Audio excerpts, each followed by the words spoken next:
Chapter 1. Mr. Jones, of the Manor Farm, had locked the hen houses for the night, but was too drunk to remember to shut the pop holes. With the ring of light from his lantern dancing from side to side, he lurched across the yard, kicked off his boots at the back door, drew himself a last glass of beer from the barrel in the scullery, and made his way up to bed, where Mrs. Jones was already snoring. As soon as the light in the bedroom went out, there was a stirring and a fluttering all through the farm buildings. Word had gone round during the day that old Major, the prize middle white boar, had had a strange dream on the previous night and wished to communicate it to the other animals. It had been agreed that they should all meet in the big barn as soon as Mr. Jones was safely out of the way. Old Major, so he was always called, though the name under which he had been exhibited was Willingdon Beauty, was so highly regarded on the farm that everyone was quite ready to lose an hour's sleep in order to hear what he had to say. At one end of the big barn, on a sort of raised platform, Major was already ensconced on his bed of straw, under a lantern which hung from a beam. He was 12 years old and had lately grown rather stout, but he was still a majestic-looking pig, with a wise and benevolent appearance in spite of the fact that his tushes had never been cut. Before long the other animals began to arrive and make themselves comfortable after their different fashions. First came the 3 dogs, Bluebell, Jessie, and Pincher, and then the pigs, who settled down in the straw immediately in front of the platform. The hens perched themselves on the window sills, the pigeons fluttered up to the rafters, the sheep and cows lay down behind the pigs and began to chew the cud. The 2 cart horses, Boxer and Clover, came in together, walking very slowly and setting down their vast hairy hoofs with great care lest there should be some small animal concealed in the straw. Clover was a stout motherly mare approaching middle life, who had never quite got her figure back after her 4th foal. Boxer was an enormous beast, nearly 18 hands high, and as strong as any 2 ordinary horses put together. A white stripe down his nose gave him a somewhat stupid appearance, and in fact he was not of first-rate intelligence, but he was universally respected for his steadiness of character and tremendous powers of work. After the horses came Muriel, the white goat, and Benjamin, the donkey. Benjamin was the oldest animal on the farm, and the worst-tempered. He seldom talked, and when he did, it was usually to make some cynical remark. For instance, he would say that God had given him a tail to keep the flies off, but that he would sooner have had no tail and no flies.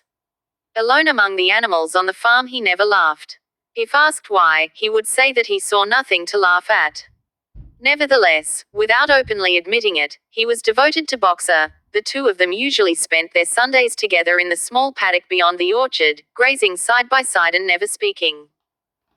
The 2 horses had just lain down when a brood of ducklings, which had lost their mother, filed into the barn, cheeping feebly and wandering from side to side to find some place where they would not be trodden on. Clover made a sort of wall round them with her great foreleg, and the ducklings nestled down inside it and promptly fell asleep. At the last moment Molly, the foolish, pretty white mare who drew Mr. Jones's trap, came mincing daintily in, chewing at a lump of sugar. She took a place near the front and began flirting her white mane, hoping to draw attention to the red ribbons it was plaited with. Last of all came the cat, who looked round, as usual, for the warmest place, and finally squeezed herself in between Boxer and Clover. There she purred contentedly throughout Major's speech without listening to a word of what he was saying. All the animals were now present except Moses, the tame raven, who slept on a perch behind the back door. When Major saw that they had all made themselves comfortable and were waiting attentively, he cleared his throat and began. "Comrades, you have heard already about the strange dream that I had last night. But I will come to the dream later. I have something else to say first. I do not think, comrades, that I shall be with you for many months longer, and before I die, I feel it my duty to pass on to you such wisdom as I have acquired. I have had a long life, I have had much time for thought as I lay alone in my stall, and I think I may say that I understand the nature of life on this earth as well as any animal now living. It is about this that I wish to speak to you. Now, comrades, what is the nature of this life of ours? Let us face it. Our lives are miserable, laborious, and short. We are born, we are given just so much food as will keep the breath in our bodies, and those of us who are capable of it are forced to work to the last atom of our strength, and the very instant that our usefulness has come to an end we are slaughtered with hideous cruelty. No animal in England knows the meaning of happiness or leisure after he is a year old. No animal in England is free. The life of an animal is misery and slavery, that is the plain truth. But is this simply part of the order of nature? Is it because this land of ours is so poor that it cannot afford a decent life to those who dwell upon it? No, comrades, 1,000 times no. The soil of England is fertile, its climate is good, it is capable of affording food in abundance to an enormously greater number of animals than now inhabit it.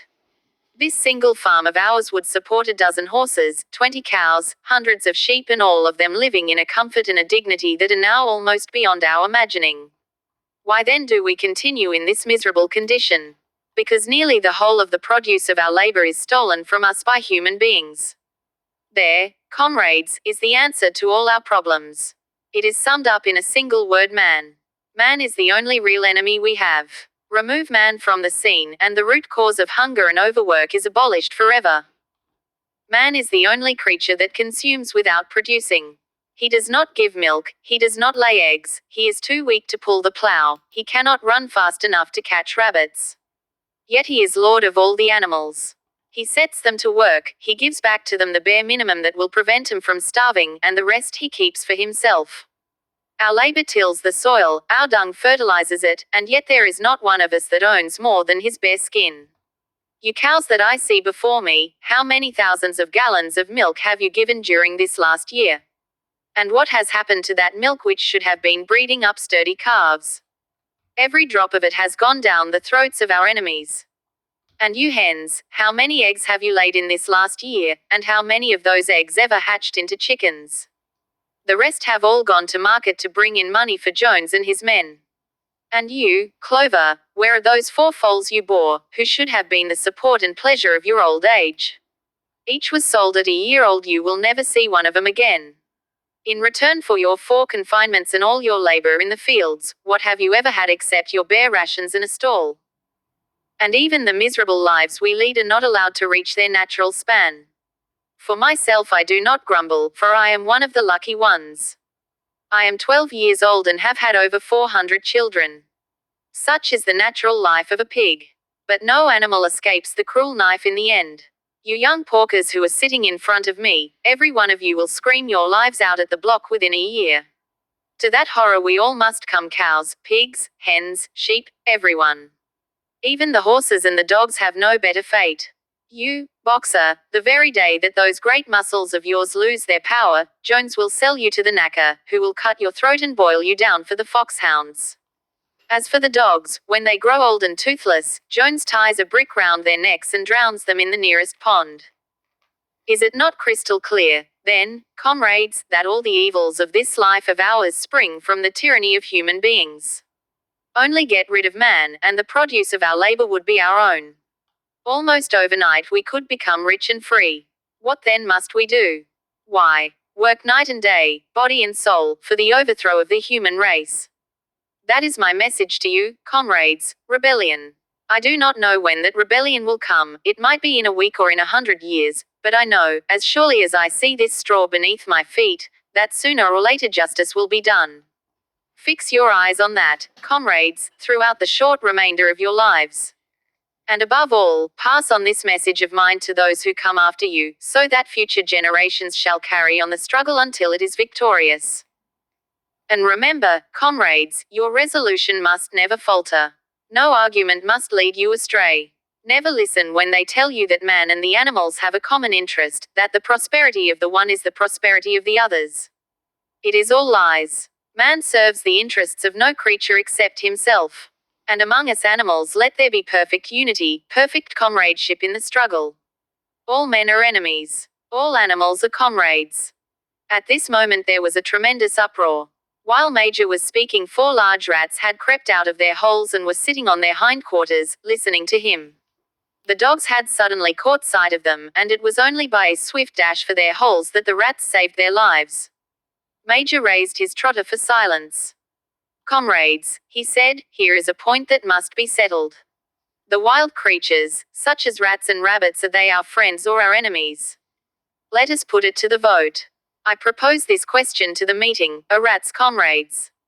The vote was taken at once, and it was agreed by an overwhelming majority that rats were comrades. There were only 4 dissentients, the 3 dogs and the cat, who was afterwards discovered to have voted on both sides. Major continued. I have little more to say. I merely repeat, remember always your duty of enmity towards man and all his ways. Whatever goes upon 2 legs is an enemy. Whatever goes upon 4 legs, or has wings, is a friend. And remember also that in fighting against man, we must not come to resemble him. Even when you have conquered him, do not adopt his vices. No animal must ever live in a house, or sleep in a bed, or wear clothes, or drink alcohol, or smoke tobacco, or touch money, or engage in trade. All the habits of man are evil. And, above all, no animal must ever tyrannize over his own kind. Weak or strong, clever or simple, we are all brothers. No animal must ever kill any other animal. All animals are equal. And now, comrades, I will tell you about my dream of last night. I cannot describe that dream to you. It was a dream of the earth as it will be when man has vanished. But it reminded me of something that I had long forgotten. Many years ago, when I was a little pig, my mother and the other sows used to sing an old song of which they knew only the tune and the first 3 words.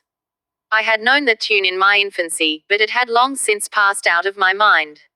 Last night, however, it came back to me in my dream. And what is more, the words of the song also came back, words, I am certain, which were sung by the animals of long ago and have been lost to memory for generations. I will sing you that song now, comrades. I am old and my voice is hoarse, but when I have taught you the tune, you can sing it better for yourselves. It is called, Beasts of England. Old Major cleared his throat and began to sing. As he had said, his voice was hoarse, but he sang well enough, and it was a stirring tune, something between Clementine and La Cucaracha. The words ran, Beasts of England, beasts of Ireland, beasts of every land and clime, hearken to my joyful tidings of the golden future time. Soon or late the day is coming, tyrant man shall be o'erthrown, and the fruitful fields of England shall be trod by beasts alone. Rings shall vanish from our noses, and the harness from our back, bit and spur shall rust forever, cruel whips no more shall crack. Riches more than mind can picture, wheat and barley, oats and hay, clover, beans, and mangel wurzels shall be ours upon that day. Bright will shine the fields of England, purer shall its waters be, sweeter yet shall blow its breezes on the day that sets us free.